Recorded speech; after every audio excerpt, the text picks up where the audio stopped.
एक लंबे समय पहले एक गांव में चंद्रैया और शकुंतला नामक पति पत्नी रहते थे। वो दोनों लालची स्वभाव के थे। चंद्रैया बहुत सारे भैंसों को पालते उनका दूध उस गांव वासियों को बेचता था। उस सारे गांव में सिर्फ चंद्रैया दूध बेचता था और वो दूध में बहुत सारा पानी मिलाकर बेचता था। इतना ही नहीं, वो कम से कम उन भैंसों के बच्चों को भी पीने के लिए दूध नहीं बचाता था। एक दिन जब चंद्रैया दूध लेके गांव को बेचने जाता है, चंद्रैया, तुम्हारे दूध में दिन प्रतिदिन पानी की मात्रा ज्यादा हो रहा है।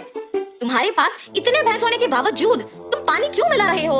अगर तुम्हें पसंद है तो मुझसे दूध लो, वरना नहीं, मैं यही दूध किसी और को भी दे सकता हूँ। ऐसे गुस्से से बात करके वहाँ से चला जाता है। उस सारे गांव में सिर्फ चंद्रैया ही दूध बेचने के कारण वो जैसे भी दूध दे सभी चुपचाप उसी से लेते थे। जहाँ वो भैंसों को रखता था उसके बगल में एक बड़ी पेड़ पर एक भूत रहती थी। हमेशा की तरह चंद्रैया सारे भैंसों के पास जाकर उनसे दूध निचोड़ के पानी मिला के सबको बेचने जाता है। हर रोज ये लालच के कारण इतना दूध निचोड़ता है कि हमारे खुद के बच्चों को पिलाने के लिए कुछ नहीं है। इतना ही नहीं, हम हर रोज देखते हैं कि वो दूध में पानी मिलाता है। हम बचपन से उसी के पास बड़े हुए हैं, इसलिए हम कुछ नहीं कर पा रहे हैं, लेकिन हमें उसे एक सबक सिखाना ही होगा। ऐसे आपस में बात करते रहते हैं। जब वहाँ की भूत उनकी बातें सुनकर सोचती है, हर रोज इन भैंसों की दुखी बातें मैं नहीं सुन पा रही हूँ, और इतना ही नहीं, इस आदमी के दूध में पानी मिलाने के कारण गाँव वाले भी दुखी हो रहे हैं। इन भैंसों की सहायता से ही इस आदमी को सुधारना होगा। ऐसे सोचकर वो भूत उन भैंसों के पास आती है।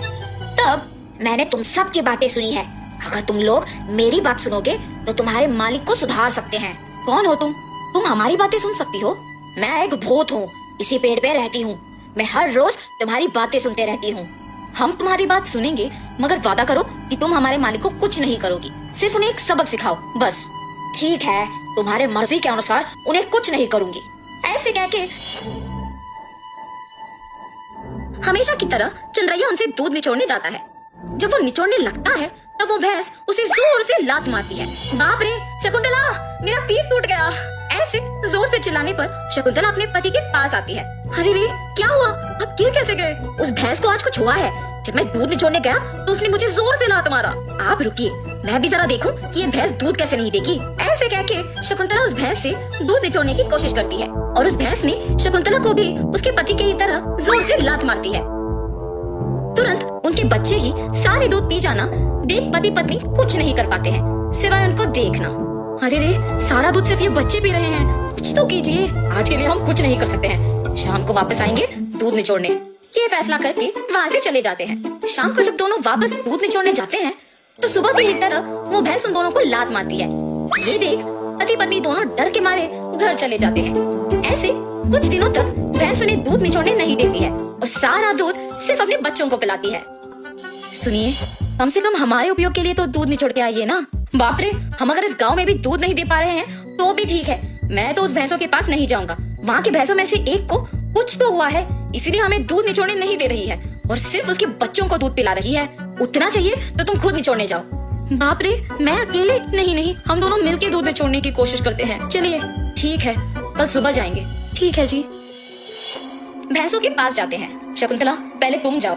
ऐसे कहने पर शकुंतला उन भैंसों के पास जाके दूध निचोड़ने की कोशिश करती है। जब वो निचोड़ने की प्रयत्न करती है तो वो भैंस जोर से लात मारती है। बिना दूध दिए अपनी पत्नी को लात मारने के कारण चंद्रैया को गुस्सा आता है और वो एक डंडे से भैंस को मारने लगता है। मेरी पत्नी को दूध निचोड़ने नहीं दोगे तुम? हाँ, ऐसे कहते हुए जोर जोर से मारता है, मगर उस भैंस की जगह चंद्रैया खुद पिटता है और इसी कारण उस भैंस को मारना बंद कर देता है। लेकिन उसके बाद भी उसको और उसकी बीवी को डंडे से मार पड़ते ही रहते हैं। हम आइंदा कभी भी दूध निचोड़ने नहीं आएंगे, हमें मत मारो। अरे हिम्मत है तो ऐसे दिखे बिना नहीं, सामने आके मारो हमें। ऐसे कहने पर वो भैंस अचानक एक भूत के रूप में बदल जाती है। मैं ही तुम लोगों को मार रही थी। सिर्फ कुछ दिन दूध ना ले पाने के कारण और घर पे दूध ना होने के कारण गुस्सा होके तुम इस भैंस को मारने चले आए, तो फिर कुछ सालों से जो तुम सारे दूध को उनके बच्चों के लिए बचाए बिना ही ले जाके बेचने पर इन भैंसों को कितना बुरा लग रहा होगा। हाँ, आज से अगर कभी भी तुमने दूध में पानी मिलाया या फिर भैंसों के बच्चों के लिए दूध न बचाया तो मैं तुम्हें नहीं छोड़ूंगी। मैं यही रह के तुम पे नजर रखूंगी। हाँ, हमें माफ कर दो, आज से हम ये कभी नहीं दोहराएंगे। ऐसे कहने पर वो भूत वहाँ से गायब हो जाती है। तब से उस भूत के डर से चंद्रैया और शकुंतला भैंसों के बच्चों के लिए कुछ दूध को बचा के बाकी को निचोड़ के उसमें पानी मिलाना बंद करके बेचते हैं। भैंस भी उनके मालिक के सुधारने के पीछे उस भूत के ही हाथ रहने का सच जान के बहुत खुश होते हैं। गांव वाले सारे चंद्रैया को अच्छा गुणवत्ता वाले दूध देते हुए देख खुश होते हैं कि उसमें बदलाव भी आया है।